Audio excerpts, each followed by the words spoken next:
Hello students, हम लोग vector algebra पढ़ रहे थे और उसमें हम लोगों ने लास्ट लेक्चर में कवर किया था Cartesian representation of vectors in 2 dimension. आज के लेक्चर में हम लोग पढ़ेंगे Cartesian representation of vectors in 3 dimension. इस टॉपिक पे बेस्ड अगर न्यूमेरिकल्स को सॉल्व करना है तो उसके लिए हम लोग को 3 चीज़ का नॉलेज होना ज़रूरी है। पहला है right handed coordinate system, second है डायरेक्शन एंगल्स और थर्ड है डायरेक्शन कोसाइंस।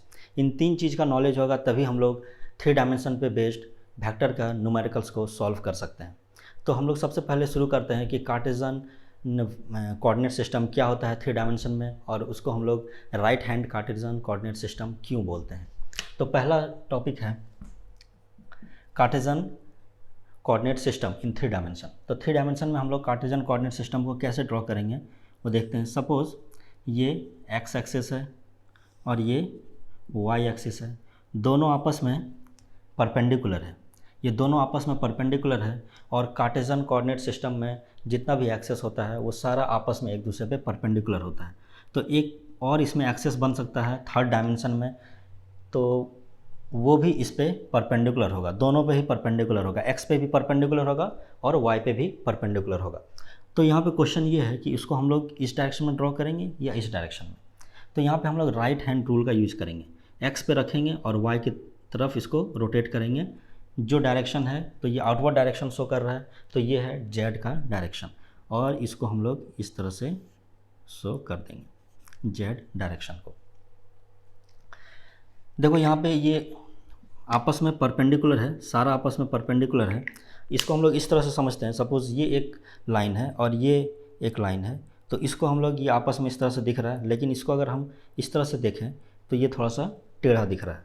तो यही है, इसीलिए हम लोग यहाँ पे इस तरह से ड्रॉ करते हैं, बट ये आपस में एक दूसरे के परपेंडिकुलर ही है। तो इसको हम लोग व्यू इस तरह से इधर से देख रहे हैं तो ये इस तरह से दिख रहा है, बट ये आपस में परपेंडिकुलर है। तो इसी रूल पे बेस्ड हम लोग दूसरे तरह से भी अगर एक्सेस को ड्रॉ करें, जैसे कि सपोज़ इधर एक्स है इधर वाई है, ये आपस में परपेंडिकुलर है, एक्स और वाई ये है, तो जेड किधर होगा, तो एक्स से वाई की तरफ रोटेट करेंगे। ये एक्स इधर है वाई इधर है, तो एक्स से वाई की तरफ रोटेट करेंगे, अपवर्ड डायरेक्शन जो शो कर रहा है वो है जेड एक्सिस का डायरेक्शन, और ये भी इसमें परपेंडिकुलर होगा, एक्स पे भी परपेंडिकुलर होगा और वाई पे भी परपेंडिकुलर होगा। तो इस पे बेस्ड हम लोग किसी भी तरह से एक्सेस को अब हम ड्रॉ कर सकते हैं। अगर एक्स इधर है वाई इधर है तो जेड किधर होगा, तो एक्स से वाई की तरफ, तो जेड का डायरेक्शन कुछ इस डायरेक्शन में जेड होगा। एक्स वाई एक्स इधर है वाई इधर, ये डाउन पीछे जा रहा है, पीछे मीन्स इसी लाइन को इस डायरेक्शन में हम लोग कर देंगे, ये जेड डायरेक्शन शो कर रहा है, ये जेड डायरेक्शन शो कर रहा है, ये परपेंडिकुलर है, ये इस पे भी परपेंडिकुलर है और ये इस पे भी परपेंडिकुलर है। तो ये एक्स वाई और जेड डायरेक्शन को इस तरह से हम लोग शो कर सकते हैं। तो जब भी हम लोग को 2 कोऑर्डिनेट एक्सेस गिवन है, थर्ड अगर ड्रॉ करना है तो हम लोग राइट हैंड थंब रूल का यूज़ करेंगे और इसको हम लोग ड्रॉ कर लेंगे। तो इस तरह से हम लोग कोऑर्डिनेट सिस्टम को ड्रॉ करते हैं। तो 2 डायमेंशन कोऑर्डिनेट सिस्टम में हम लोग पढ़े थे कि किसी एक पॉइंट P है, तो इसको अगर हम लोग को शो करना है तो हम लोग को 2 पॉइंट का जरूरत होता था, एक्स और वाई, और ये एक ऑर्डर्ड पेयर में होता था। मीन्स पॉइंट P यहाँ पे हम लोग ड्रॉ करें या पॉइंट H यहाँ हो, तो अगर ये x1 y1 है तो ये x2 y2, मीन्स पहले x का टर्म होगा फिर y का टर्म होगा। तो ये एक ऑर्डर्ड पेयर में होता था। यहाँ पे भी हम लोग जब 3 डायमेंशन है एक्स वाई जेड, तो यहाँ पे हम लोग एक और टर्म आ जाएगा, यहाँ पे पॉइंट एक्स को भी डिनोट करना होगा, वाई भी डिनोट करना होगा और जेड को भी डिनोट करना होगा, और यहाँ पे z1 है और ये z2। इस तरह से ये किसी भी पॉइंट को हम लोग डिनोट करते हैं, और ये तीनों ऑर्डर्ड पेयर में है, मीन्स इसी ऑर्डर में ही हमेशा होगा, पहले x होगा फिर y फिर z। तो हम लोग इसको पहले x का लेंथ मेजर करेंगे, यहाँ से कितना है ये x का लेंथ, y पे ये कितना दूर जा रहा है और ये z पे कितना कहाँ पे टच कर रहा है उस तरह मेज़र करेंगे तो ये एक्स वाई और जेड पॉइंट हम लोग को मिल जाएगा। इस तरह से हम लोग इसको डिनोट कर सकते थे। नेक्स्ट है यूनिट वेक्टर। यूनिट वेक्टर हम लोग पढ़े थे, यूनिट वेक्टर। यूनिट वेक्टर क्या होता था, अगर ये एक्स डायरेक्शन है और ये वाई डायरेक्शन है तो एक्स डायरेक्शन में जो यूनिट वेक्टर होता था उसे हम लोग आई कैप से डिनोट करते थे, वाई डायरेक्शन में जो यूनिट वेक्टर होता था उसे हम लोग जे कैप से डिनोट करते थे। यूनिट वेक्टर क्या होता था, यूनिट वेक्टर का मैग्नीट्यूड 1 होता है और डायमेंशन इसका, ये एक डायमेंशनलेस क्वांटिटी है, मींस इसका डायमेंशन नहीं है। ये हम लोग पढ़ चुके हैं लास्ट क्लास में। सेम 3 डायमेंशन के लिए भी यही होगा। और इसका यूज़ होता है डायरेक्शन को शो करने के लिए, किसी भी डायरेक्शन को शो करने के लिए। जैसे आई एक्स डायरेक्शन को शो कर रहा है, जे वाई डायरेक्शन को शो कर रहा है। तो यहाँ पे एक जेड डायरेक्शन में भी एक वेक्टर होगा, क्योंकि 3 डायमेंशन में पढ़ रहे हैं तो एक और डायरेक्शन इसमें आ जाएगा, जेड डायरेक्शन। तो जेड डायरेक्शन में जो यूनिट वेक्टर होगा उसको हम लोग बोलेंगे आई जे के। इंग्लिश अल्फ़ाबेट हम लोग पढ़े हैं तो आई जे उसके बाद के, आई जे के। तो इसका भी मैग्नीट्यूड 1 होगा, के का भी मैग्नीट्यूड 1 है। के कैप से रिप्रेजेंट करते हैं, के कैप का भी मैग्नीट्यूड 1 है, ये भी डायमेंशन लेस है और ये भी शो करते हैं इससे डायरेक्शन को। तो अगर जेड डायरेक्शन को शो करना है तो हम लोग डायरेक्ट के कैप से किसी भी वेक्टर को रिप्रेजेंट कर सकते हैं। तो इस तरह से हम लोग यूनिट वेक्टर का यूज़ करते हैं। तो सपोज़ यहाँ पे देखते हैं, ये एक्स वाई और ये जेड है, कोई एक वेक्टर है, सपोज़ ये एक वी वेक्टर है। इस वेक्टर को हम लोगों को शो करना है, वी वेक्टर को। तो हम लोग वी वेक्टर को 2 डायमेंशन में किस तरह से लिखते थे, V X vector plus we Y vector. Means अगर कोई एक वेक्टर वी वेक्टर यहाँ पे होता था तो इसका हम लोग कंपोनेंट निकालते थे एक्स डायरेक्शन में और एक परपेंडिकुलर लेके कंपोनेंट निकालते थे वाई डायरेक्शन में। तो ये यहाँ से यहाँ तक का ये जो लेंथ है पूरा, ये वी एक्स शो करता था, यहाँ से यहाँ तक वी वाई शो करता था, इसी तरह होता था। लेकिन यहाँ पे अगर 3 है तो यहाँ पे एक और टर्म ऐड हो जाएगा, वी जेड वेक्टर। यहाँ पे वी जेड वेक्टर, तो यहाँ पे तो हम लोग परपेंडिकुलर ड्रॉ कर लेते थे, बट यहाँ पे हम लोग को क्या करना होगा, इस तरह से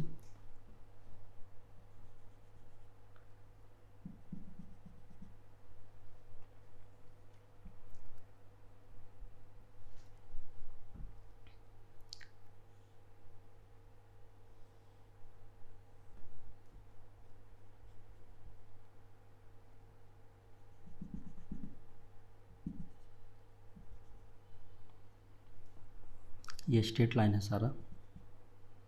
सारा स्ट्रेट लाइन है, ठीक है। इस तरह से हम लोग वी वेक्टर को रिप्रेजेंट करेंगे। और ये डायगोनल, जो सबसे लंबा डायगोनल है किसी भी बॉक्स में, तुम देख सकते हो जो सबसे लंबा डायगोनल बनेगा वो वी वेक्टर शो कर रहा है, वी वेक्टर शो कर रहा है। यहाँ से हम एक परपेंडिकुलर ड्रॉ करेंगे, यहाँ से परपेंडिकुलर ड्रॉ करेंगे, इस प्लेन में परपेंडिकुलर ड्रॉ किए। फिर यहाँ से परपेंडिकुलर ड्रॉ करेंगे इस वाले लाइन पे, ये हो जाएगा। ये जो परपेंडिकुलर है ये वी जेड वेक्टर को रिप्रेजेंट कर रहा है, ये जेड के डायरेक्शन में है तो ये वी जेड वेक्टर को रिप्रेजेंट कर रहा है। ये परपेंडिकुलर है, ये वाई डायरेक्शन में है तो वी वाई वेक्टर को रिप्रेजेंट कर रहा है। और ये एक्स डायरेक्शन में, यहाँ से फिर इसको हम लोग यहाँ पे जाएंगे तो ये वी एक्स वेक्टर को रिप्रेजेंट कर रहा है। हम लोगों को इस पॉइंट से इस पॉइंट तक पहुँचना है, पहले यहाँ पे आए, फिर यहाँ आए, फिर इस पॉइंट पे चले गए। तो ये तीनों जो वेक्टर बना, ये तीनों V X V Y V Z है। अब वी जेड को उठा के यहाँ पे भी लिख सकते हैं, वी वाई को उठा के यहाँ से यहाँ भी लिख सकते हैं, और वी जेड तो उसी लाइन पे है ही। तो हम लोग इसको यहाँ लिखने के बजाय इस तरह से भी हम लोग अगर शिफ्ट कर दें इसको यहाँ पे, तो ये जेड को उठा के यहाँ पे ले आएँ तो ये और ये पैरेलल होगा और ये लेंथ भी इक्वल है। तो हम लोग डायरेक्ट यहाँ से ये वी जेड वेक्टर को रिप्रेजेंट कर देंगे। इसको उठा के यहाँ पे ले गए तो ये वी वाई वेक्टर को रिप्रेजेंट कर दिए। तो इस तरह से हम लोग वी एक्स वी वाई और वी जेड के टर्म में किसी भी वेक्टर को रिप्रेजेंट कर सकते हैं, ठीक है, इस तरह से रिप्रेजेंट कर सकते हैं। इस डायरेक्शन में जो यूनिट वेक्टर है उसको हम लोग जे कैप से रिप्रेजेंट करते हैं, एक्स डायरेक्शन में जो है उसे आई कैप से रिप्रेजेंट करते हैं, और जेड डायरेक्शन में जो है उसे के कैप से रिप्रेजेंट करते हैं। वहाँ पे हम लोग शो कर चुके हैं। एक्स वाई जेड इधर हो या एक्स वाई जेड इधर हो, एक्स के डायरेक्शन में हमेशा आई कैप होगा, वाई के डायरेक्शन में जे कैप और जेड के डायरेक्शन में के कैप होगा। ठीक है, तो हम लोग अगर इसको आई जे और के टर्म में लिखना चाहें तो वी एक्स इधर है, वी एक्स का इसका मैग्नीट्यूड हो गया वी एक्स और आई कैप इसका डायरेक्शन, प्लस वी वाई का वेक्टर का मैग्नीट्यूड वी वाई इंटू इसका डायरेक्शन हो गया J cap, plus we Z का मैग्नीट्यूड वी जेड और डायरेक्शन हो गया K cap. V X V Y V Z क्या है? स्केलर क्वांटिटी है। इसके बारे में हम लोग लास्ट लेक्चर में पढ़ चुके हैं कि ये इसका मैग्नीट्यूड को शो कर रहा है। तो ये मैग्नीट्यूड और डायरेक्शन, किसी भी वेक्टर के पास क्या होता है? मैग्नीट्यूड और डायरेक्शन। तो ये वेक्टर मैग्नीट्यूड हो गया, ये इसका direction, magnitude direction magnitude direction. ये इस तरह से हम लोग किसी भी वेक्टर को शो कर सकते हैं यहाँ पे। ठीक है, अब इसमें अगर 3 वेक्टर गिवन है, किसी क्वेश्चन में कोई वेक्टर अगर इस फॉर्म में गिवन है तो इसका मैग्नीट्यूड, अगर v का मैग्नीट्यूड हम लोग को निकालना है तो मैग्नीट्यूड कैसे निकालेंगे? v का, v वेक्टर का मैग्नीट्यूड, तो उसको हम लोग v वेक्टर और इस तरह से रिप्रेजेंट करेंगे, और under root V x square plus we Y square plus V Z square से हम लोग इसको शो करेंगे। ये डायरेक्ट इसको लिख लो, इसको इसका प्रूफ भी है, प्रूफ भी बता देंगे। तो इसको हम लोग इस तरह से डायरेक्ट इसका मैग्नीट्यूड, वी वेक्टर का मैग्नीट्यूड को डायरेक्ट हम लोग को लिखना हो तो V x square plus we Y square plus V Z square से हम लोग इसका मैग्नीट्यूड को रिप्रेजेंट कर सकते हैं। तो ये हो गया वेक्टर को किस तरह से कार्टेशियन कोऑर्डिनेट सिस्टम में 3 डायमेंशन में अगर हो तो हम लोग कैसे लिखेंगे। ठीक है, इसका मैग्नीट्यूड को हम लोग V vector is equals to V x square plus we Y square plus V Z square से शो कर दिए। यहाँ पे वी एक्स इस डायरेक्शन में है, वी वाई इस डायरेक्शन में है, वी जेड इस डायरेक्शन में है। अब इसका प्रूफ देख लेते हैं क्या होता है। सबसे पहले इसका प्रूफ देखते हैं। ये क्या शो कर रहा है? वी जेड, ये शो कर रहा है वी वाई, और ये शो कर रहा है वी एक्स। तो ये वी वाई वेक्टर को शो कर रहा है, और ये लेंथ जो है वो मैग्नीट्यूड है इसका। तो ये मैग्नीट्यूड कितना हो गया? We Y. ये मैग्नीट्यूड कितना हो गया? वी जेड, और ये मैग्नीट्यूड हो गया वी एक्स। अगर एक लाइन यहाँ पे हम लोग ड्रॉ कर दें, इसको ज्वाइन करते हुए, ये दोनों डायगोनल को ज्वाइन करते हुए एक लाइन ड्रॉ कर दें, इस तरह से लाइन अगर ड्रॉ कर दिए इसको डायगोनल को ज्वाइन करते हुए, तो पाइथागोरस थ्योरम हम लोग को मालूम है। पाइथागोरस थ्योरम से हम लोग बोल सकते हैं इसको, अगर कोई एक्स से रिप्रेजेंट कर रहे हैं तो x इक्वल्स टू क्या हो जाएगा? पाइथागोरस थ्योरम, ये देखो ये दोनों आपस में परपेंडिकुलर है, क्योंकि x और y, ये x है ये y, दोनों एक्सेस आपस में परपेंडिकुलर है। तो ये x एक्सिस हो गया और ये y एक्सिस के परपेंडिकुलर है। तो ये और ये लाइन आपस में पैरेलल है, और ये एक लाइन के ऊपर है, तो ये दोनों भी आपस में परपेंडिकुलर हो जाएगा इसके ऊपर। तो ये परपेंडिकुलर हो जाएगा, तो ये यहाँ पे परपेंडिकुलर है, इसका मतलब ये दोनों का सम का स्क्वायर इसके बराबर होगा। तो x इज इक्वल्स टू हो जाएगा, X square is equals to हो जाएगा पाइथागोरस थ्योरम से V x square plus we Y square, यहाँ से हो जाएगा पाइथागोरस थ्योरम से।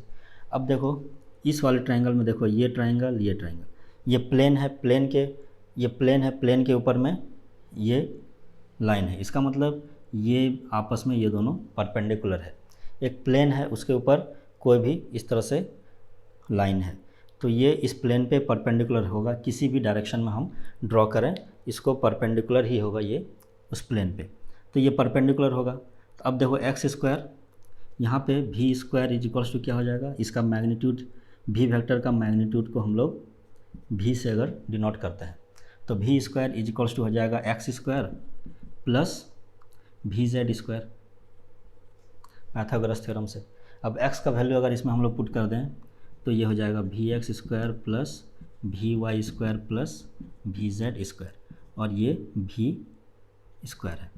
तो वी क्या शो कर रहा है? वी वेक्टर का मैग्नीट्यूड को, और स्क्वायर को उधर ले जाएंगे तो ये हो जाएगा we x square plus we Y square plus V Z square. इस तरह से हम लोग मैग्नीट्यूड को इसको फाइंड आउट कर सकते हैं पाइथागोरस थ्योरम का यूज करके।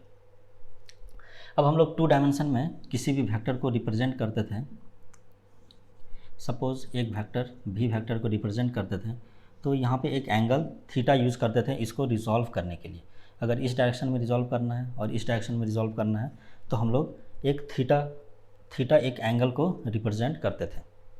उसी तरह यहाँ पे हम लोग सपोज़ ये x है, ये y है और ये z है, तो यहाँ पे भी हम लोगों को एक एंगल का ज़रूरत होगा। ये 2 डायमेंशन में था तो सिर्फ एक एंगल था, अब 3 डायमेंशन में है तो ये x के साथ कुछ एंगल बनाएगा, y के साथ कुछ एंगल बनाएगा और ये z के साथ भी कुछ एंगल बनाएगा, x y z। तो positive x direction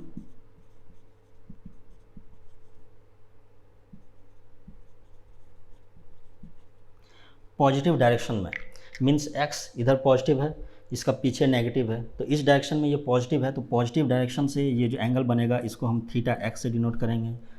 positive y के साथ ये भी वेक्टर जो एंगल बनाएगा उसको हम लोग थीटा y से डिनोट करेंगे, और पॉजिटिव z डायरेक्शन से जो ये वेक्टर भी एंगल बनाएगा इसको हम लोग थीटा z से डिनोट करेंगे। तो theta x, theta y, theta z, ये तीनों को हम लोग बोलते हैं डायरेक्शन एंगल्स।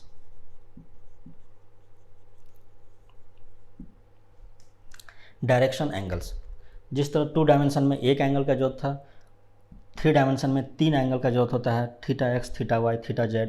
और थीटा x क्या है, x डायरेक्शन के साथ जो एंगल बना रहा है उसको थीटा x बोलते हैं, y डायरेक्शन के साथ जो एंगल बना रहा है उसे थीटा y बोलते हैं, और z डायरेक्शन के साथ जो एंगल बना रहा है उसे थीटा z बोलते हैं। अब हम लोग इसको डायरेक्शन एंगल्स बोलते हैं। तो डायरेक्शन एंगल्स यही है। सेकेंड टॉपिक हम लोग का हो गया कि डायरेक्शन एंगल क्या होता है। तो डायरेक्शन एंगल होता है जो भी डायरेक्शन के साथ एंगल बन रहा है उसे हम लोग डायरेक्शन एंगल बोलते हैं, और ये डायरेक्शन क्या होना चाहिए, पॉजिटिव डायरेक्शन होना चाहिए। इतना हो गया। सपोज़ ये एक वेक्टर v है, तो अब वेक्टर v में डायरेक्शन एंगल्स क्या होगा, सपोज़ x के साथ ये जो एंगल है that is called theta x, ये डायरेक्शन एंगल x का है। ये y के साथ जो एंगल बना रहा है that is called theta y, and z axis के साथ जो एंगल बना रहा है इसे हम बोलते हैं थीटा z। ये इसका डायरेक्शन एंगल्स हो गया। Direction angles means theta x, theta y और theta z। Positive x direction के साथ जो भी एंगल बनेगा उसे डायरेक्शन एंगल्स बोलते हैं। अब डायरेक्शन एंगल्स 2 डायमेंशन में क्या होता था, 2 डायमेंशन में सपोज़ ये x है और ये y है, किसी वेक्टर को हम लोग v वेक्टर को रिजॉल्व करते थे तो इसको हम लोग लिखते थे v वेक्टर कॉस थीटा। अगर ये एंगल थीटा है तो इस डायरेक्शन में जो होता था उसे कॉस थीटा बोलते थे, और v vector into sine theta, इस डायरेक्शन में जो होता था उसे साइन थीटा हम लोग बोलते थे। बट 3 डायमेंशन के केस में इस तरह से हम लोग रिजॉल्व नहीं करेंगे। 3 डायमेंशन के केस में हम लोग सिर्फ कॉस के टर्म में रिजॉल्व करेंगे, कॉस के टर्म में रिजॉल्व करेंगे, इसलिए इसको हम लोग बोलते हैं यहाँ पे डायरेक्शन कोसाइंस का यूज़ होता है। तो यहाँ पे हम लोग सिर्फ कॉस के टर्म में रिजॉल्व करेंगे, तो हम लोग उसको समझ लेते हैं। सबसे पहले सपोज़ ये जेड एंगल और ये एक्स एंगल को हम लोग मिटा दिए, ये सामने का फेस है एक्स, वाई और जेड, वाई जेड प्लेन है, वाई जेड प्लेन है, वाई जेड प्लेन को हम लोग पहले ले लेते हैं। सपोज़ ये एक वेक्टर है, इस वेक्टर को हम लोग रिप्रेजेंट करेंगे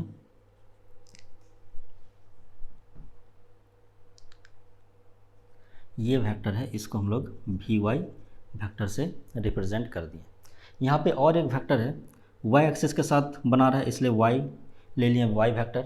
एक और इसको जोड़ देते हैं, एक वेक्टर और यूज करते हैं इसको, और यहाँ पे ऐसे जोड़ देते हैं इसको। सपोज ये कोई दूसरा वेक्टर है, यहाँ पे ये एक स्ट्रेट लाइन होगा, स्ट्रेट लाइन से इसको ड्रॉ करना है हम लोगों को, ये ठीक है, ये स्ट्रेट लाइन होगा। तो एक वेक्टर ये है। अब देखो ये इस प्लेन में है, ये प्लेन इस तरह से है, इस तरह से इस प्लेन में मीन्स ये दोनों, यहाँ पे ये लाइन है और ये प्लेन, ये इस पे परपेंडिकुलर है, ये दोनों परपेंडिकुलर है। तो अगर इसको हम लोग रोटेट करके इस तरह ले गए, इस तरह यहाँ पे है, अब इसको रोटेट करके इस तरह भी ले आएँ तो भी ये परपेंडिकुलर ही रहेगा। अब इसको इस तरह से अगर रोटेट करके लाते हैं तो भी ये परपेंडिकुलर रहेगा। और ये क्या शो कर रहा है, इस सामने का फेस को ये शो कर रहा है, सामने का फेस ये शो कर रहा है। तो सामने का फेस है ये, अगर इस तरह भी परपेंडिकुलर है, इसको इधर भी लाएं तो ये भी परपेंडिकुलर होगा। इसका मतलब ये लाइन y पे परपेंडिकुलर है, ये लाइन y पे परपेंडिकुलर है। तो अब देखो v y वेक्टर और ये परपेंडिकुलर हो गया।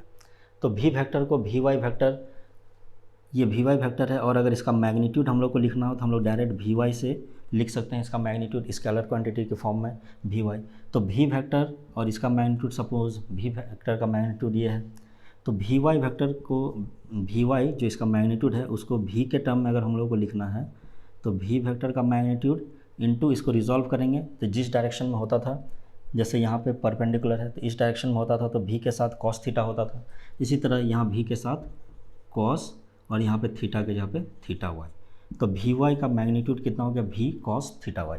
इसी तरह से हम लोग z के टर्म में लिखेंगे, जब यहाँ पे इससे z, यहाँ पे एक वेक्टर ड्रॉ करेंगे, यहाँ पे z vz वेक्टर यहाँ पे आएगा, इसका मैग्नीट्यूड हो जाएगा vz इसका मैग्नीट्यूड हो जाएगा, और इसका एंगल है थीटा z। इसको जब रिजॉल्व करेंगे, ये भी यहाँ पे परपेंडिकुलर है, अगर ये परपेंडिकुलर है तो इसको जब इधर लाएं तो ये भी परपेंडिकुलर ही होगा। तो ये परपेंडिकुलर है तो इसको इसके टर्म में रिजॉल्व करेंगे तो ये आ जाएगा, सॉरी ये vz यहाँ पे नहीं है, ये vz यहाँ पे है, vz यहाँ पे है, तो ये एक वेक्टर है, इसको जब इधर रिजॉल्व करेंगे तो हो जाएगा v वेक्टर का magnitude into cos theta z। इसी तरह जब x के टर्म में करेंगे तो ये आ जाएगा vx का मैग्नीट्यूड हो जाएगा, vx का मैग्नीट्यूड हो जाएगा v vector into cos theta x। Means vx, vy, vz ये तीनों को हम लोग v वेक्टर के टर्म में लिख सकते हैं और theta x, theta y, theta z के टर्म में हम लोग एक्सप्रेस कर सकते हैं। इसका मतलब है कि हम लोग किसी भी वेक्टर v है, इसको हम लोग vx vector plus vy vector plus vz vector इस तरह से लिख सकते हैं। अगर इसको हम लोग vx इसका मैग्नीट्यूड अलग कर दिए और i कैप, vy इसका मैग्नीट्यूड अलग करके j कैप प्लस vz और इसका मैग्नीट्यूड अलग करके k कैप, इस टर्म में हम लोग इसको रिप्रेजेंट कर सकते हैं।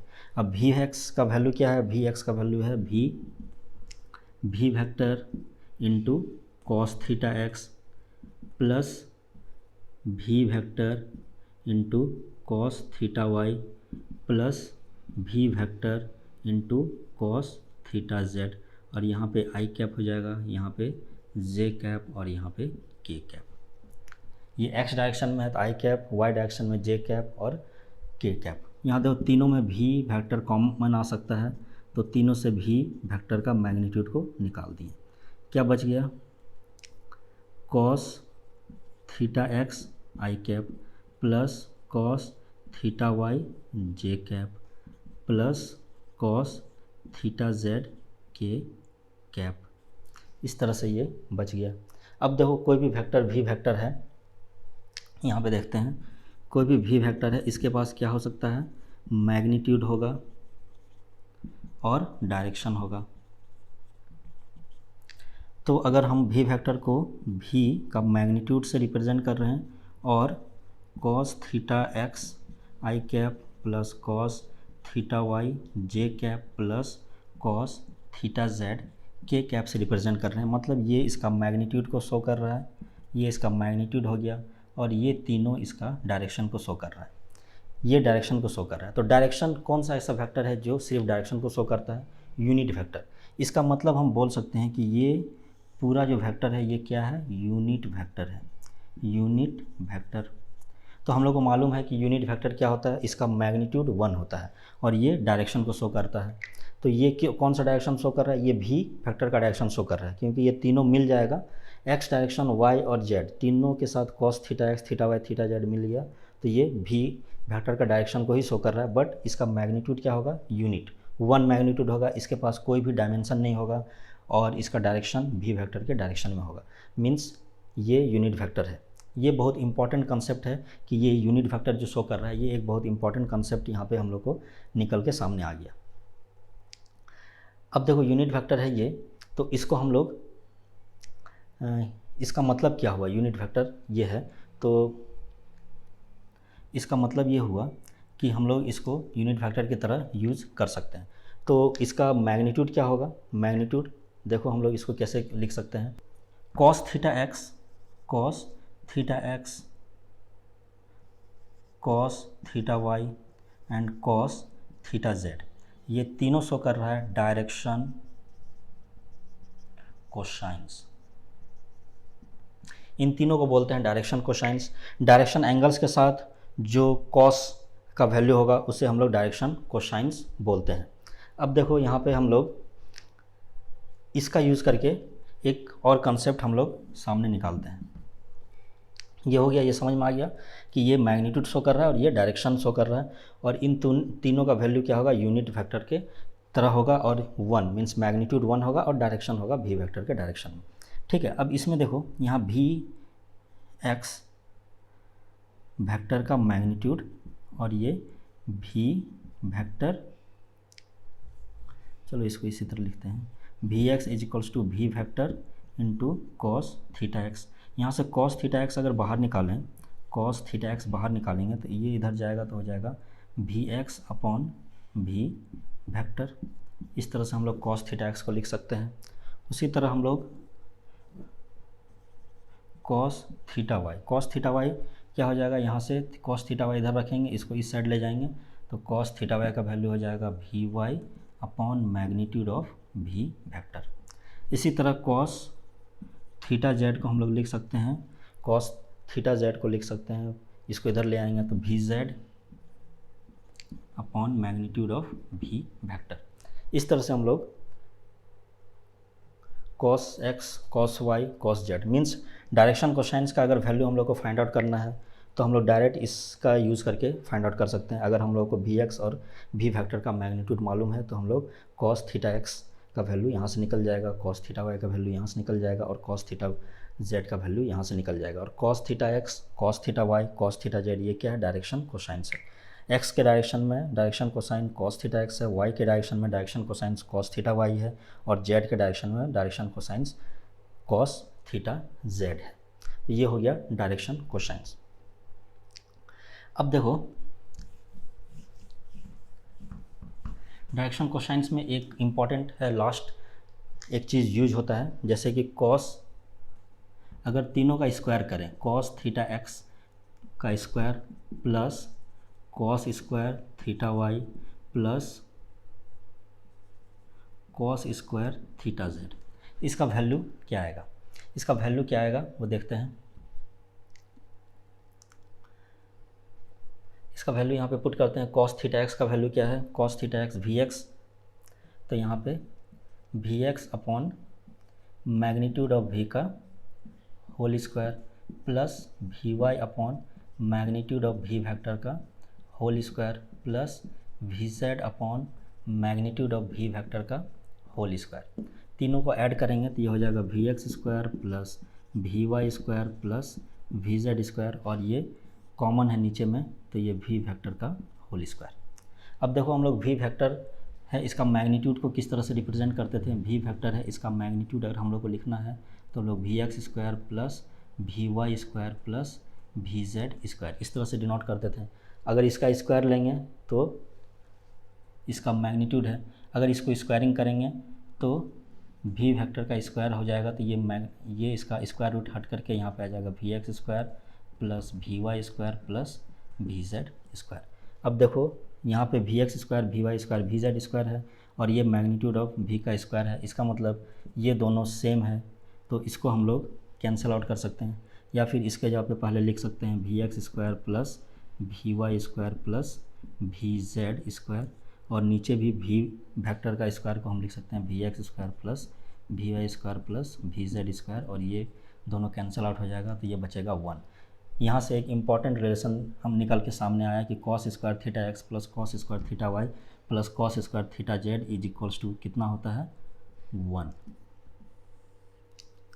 ये बहुत ही ज़्यादा यूज होने वाला है अगर 3 डायमेंशन में हम लोग वेक्टर का प्रॉब्लम को सॉल्व कर रहे हैं। तो कोई भी 2 एंगल अगर गिवन होगा तो तीसरा एंगल हम लोग इस रिलेशन के हेल्प से निकालेंगे। ये क्या है, 1 है, ये 1 है, ठीक है। Cos square theta X plus cos square theta Y plus cos square theta Z is equals to 1। इसका यूज़ करके हम लोग 3 डायमेंशन में अगर कोई भी वेक्टर गिवन है तो उसका 2 अगर एंगल गिवन है, कोई भी 2 ये या ये भी कोई भी दो एंगल अगर गिवन है तो तीसरा एंगल को हम लोग फाइंड आउट करेंगे इसी का यूज़ करके। किसी क्वेश्चन में डायरेक्ट बोला जाता है कि डायरेक्शन कोसाइंस का वैल्यू निकालो, तो डायरेक्शन कोसाइंस का वैल्यू डायरेक्ट हम लोग को निकालना है। इसका मतलब cos theta X, cos theta Y और कॉस थीटा जेड का वैल्यू हम लोग को फाइंड आउट करना है। तो हम लोग डायरेक्ट इस फॉर्मूला का यूज़ करके वैल्यू को फाइंड आउट कर सकते हैं। तो हम लोग वेक्टर वी को कार्टेशियन कोऑर्डिनेट सिस्टम में लिखना सीख गए। 3 डायमेंशन में लिखना हो तो एक तो ये तरीका है, दूसरा अगर एंगल गिवन है तो इस तरीके से हम लोग लिख सकते हैं, और अगर एंगल 2 गिवन है, एक एंगल नहीं गिवन है तो इसका यूज़ करके एक एंगल को फाइंड आउट करेंगे। फिर हम लोग इसका यूज़ करके तीनों डायरेक्शन में उसको कार्टेशियन कोऑर्डिनेट फॉर्म में लिख सकते हैं, और अगर डायरेक्शन कोसाइंस का वैल्यू लिखना आया तो इसका यूज़ करेंगे। ठीक है, तो इतना ही हम लोग को इसमें पढ़ना था। एक लास्ट टॉपिक बचा हुआ है, उसको देखते हैं इसके बाद। नेक्स्ट हम लोग देखने वाले हैं पोजीशन वेक्टर। पोजीशन वेक्टर क्या होता है, हम लोग 2 डायमेंशन में पढ़ चुके हैं कि पोजीशन वेक्टर क्या होता है। सपोज़ ये x और ये y है, तो पोजीशन वेक्टर क्या होता है, कोई एक पॉइंट है, उसका position with respect to another point. ठीक है, सपोज़ एक पॉइंट ये है h, इसका पोजीशन विथ रिस्पेक्ट टू कोई पॉइंट t है, तो इसका पोजीशन h का पोजीशन t के रेस्पेक्ट में अगर हम लोग को फाइंड आउट करना है तो इसको हम लोग बोलते हैं पोजीशन वेक्टर। इस तरह से हम लोग इसको डिनोट करते थे, और डिस्टेंस फार्मूला का यूज करके हम लोग इसका लेंथ को फाइंड आउट करते थे। उसी तरह से हम लोग 3 डायमेंशन में भी अगर पोजीशन वेक्टर को हम लोगों को फाइंड आउट करना है, ये x, y और z, डेफिनेशन यहाँ भी सेम है। पोजीशन वेक्टर मतलब position of one point with respect to another point, किसी एक पॉइंट के रेस्पेक्ट में दूसरे पॉइंट का पोजीशन क्या है वो हम लोग को फाइंड आउट करना है, उसी को हम लोग बोलते हैं पोजीशन वेक्टर। ये इसमें एब्सोल्यूट पोजीशन नहीं बताएगा, उसमें कंपैरेटिव पोजीशन बताएगा, किसी एक पॉइंट के रेस्पेक्ट में दूसरे पॉइंट का। अगर कोई भी पॉइंट गिवन नहीं है तो ये ओरिजिन ओ जो है इसके रेस्पेक्ट में हम लोग पॉइंट को निकालते हैं। ये ओरिजिन इसका ओ से रिप्रेजेंट करेंगे, इसके रेस्पेक्ट में निकालेंगे।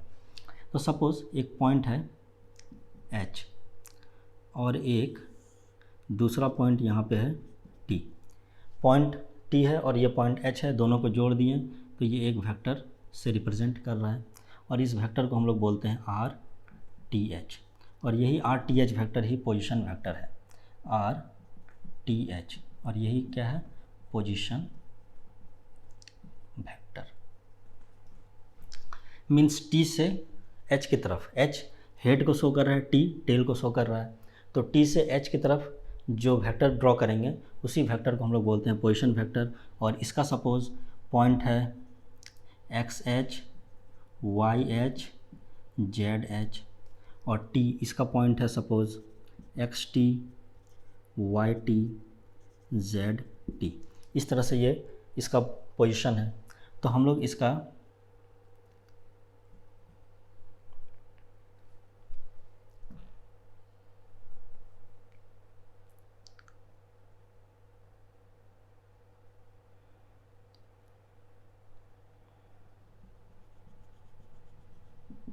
इस तरह से इसको ड्रॉ करेंगे, इस तरह से। ये x, पहले x की तरफ, पहले z से हमें t की तरफ जाना है, तो z से परपेंडिकुलर लिए इस प्लेन पे मूव किए, फिर xz प्लेन पे आए, और xz प्लेन पे जाने के बाद इधर हम लोग t पे गए। तो ये लेंथ जो है ये z हो जाएगा, z लेंथ है, और ये ZH है, और इसका लेंथ है ZT। तो इन दोनों का डिफरेंस जो होगा वो ZH माइनस ZT से डिनोट करेंगे। मीन्स ये लेंथ ZH जो भी है लेंथ उसमें माइनस करेंगे ZT, तो ये लेंथ निकल आएगा। ये Y शो कर रहा है, Y लाइन, तो ये Y, तो ये YH है, तो YH माइनस YT, ये इसका लेंथ को शो करेगा। और ये जो लेंथ है, ये लेंथ हो जाएगा XH माइनस XT।